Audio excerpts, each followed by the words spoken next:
When coming here for the first time, you might think there is a certain community gathering, meeting of villagers in this area, or even a party, as they happily share everything. You might be shocked after being told that all these women you see belong to this man, David Kaluha. Yes, he's the husband to these 15 women. Hawa ni mabibi wangu. Kijwa kama hii yangu haiwezi ikapepwa na mwanamke mmoja. How is that possible? How does he convince all these women and promise to love them all? And how does he manage 15 wives? What makes the man extraordinary is the way these women love each other and happily share whatever they have. When it comes to cooking and preparing any meal, it has to be done in large quantities since it's one of the biggest family. The man is a historian and a genius in this area and walks in the footsteps of his role model, the biblical Solomon, who married more than 1,000 wives. He believes the wiser you are, the more women you have. And if one knows Solomon's story, that proves his point. He jokes that if you have one wife, then you need more wisdom and, of course, more women. Kili yangu na bibi moja hatuwezani.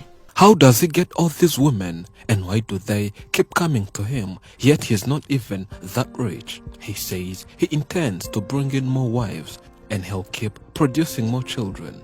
As of today, he has more than 100 children. David is treated like a king by these women with much respect. Meet our friend David.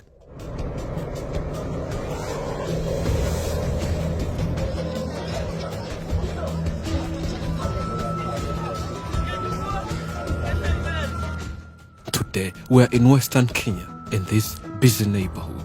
We take a long journey which wasn't that easy and head to this village where we find a genius historian whose story shocked the world.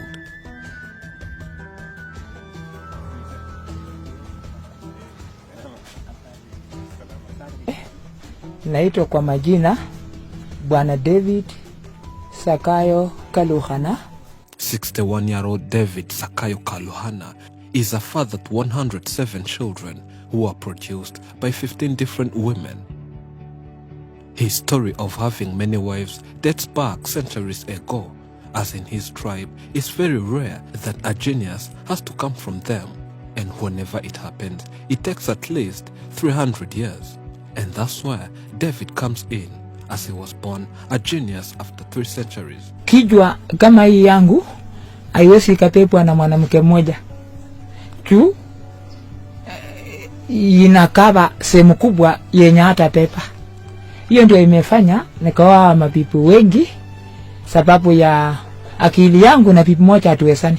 To him, being a genius and having a high IQ means marrying many women, as explained it, saying that it's like getting a heavy sack of maize weighing more than 1,000 kilos and placing it on a pickup vehicle. He suggests dividing in small sacks of maybe 10 kilograms would be a good idea for such a heavy load to be carried more easily. In other words, he has a lot of wisdom that would be too much for a single woman to handle. In that way, he chose to have many so that women would understand him more easily than having a single woman struggling to understand him as a person with a high IQ.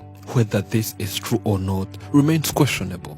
But the fact that these women are okay with him, yet he keeps reminding them that soon other women are coming in, makes the man extraordinary.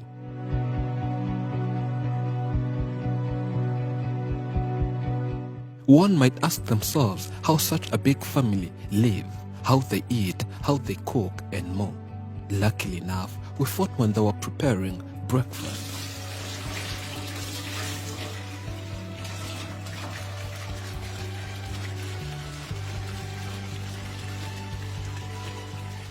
Since there are many here, they share activities, making it faster, as one can be here washing dishes in general, and the other cleaning the compound, others making fire, and in a period of 30 minutes, every home activity is always complete. Each and everything has to be done in large quantities, whether cooking, eating, and more. The quantity of what they eat here, for example, they use more than 10 loaves of bread each morning, and one might wonder what the man gets daily budget to feed his family. Hata wakichaa 20 hivi, si haitakuwa ni shida. He's a historian, being the reason he has traveled to different countries, namely Southern Sudan, Yemen, Burundi, Rwanda, DRC, and Uganda. David read more than 4,000 books, being one of the sources of his history. And what makes him a genius is the way he remembers everything from those books in his head from page to page, and he shares history in an oral way, mouth to mouth, since he does not write. For instance, if it's a certain clan or tribe, he has to be knowing everything, including different events that happened since their existence, from day one, their rise, and even their fall. And that's how he earns money, by sharing such important information. Sasa mimi ni kama Solomon. Na Solomon alikuwa na wamama ama wanawake 700. Akawa na concubine 300, wote wanawake 1000. I should have become like Solomon. Here I mean, the way the queen of Ethiopia, Sheba, heard of Solomon and came to him. Women should be coming to me in such a way, because I'm like Solomon. I would be marrying more and more women daily, and the land problem here is becoming a bigger and bigger problem, where marrying a woman, you have to give them a certain piece of land, and nowadays those pieces of land are expensive. But the man has an excellent way of handling these 15 women and managing them so that no one fights or even quarrels with the other. His wives too can testify that.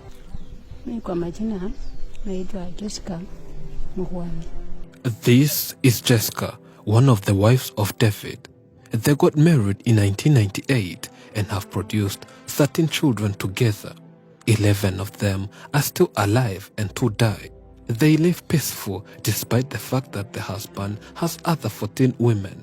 Tunaishi kwa amani na kwa upendo. Mimi napenda mke wangu zaidi. I never had jealousy of seeing him bringing in more women.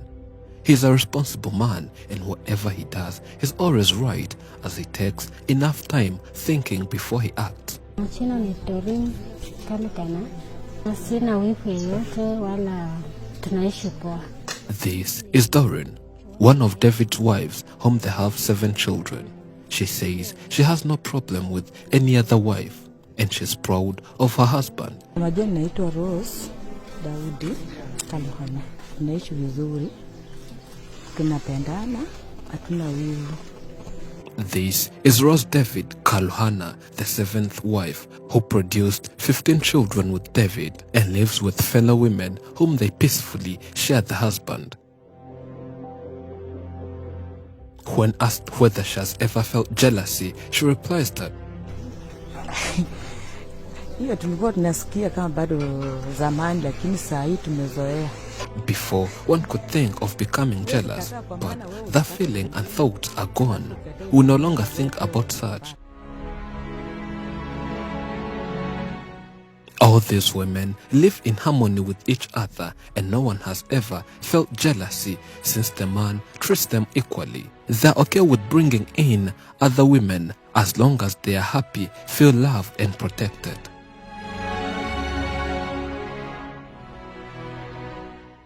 This is a story by Biringiro David. Thank you for watching. I'm Elijah, and this is Afrimax English. Remember to subscribe.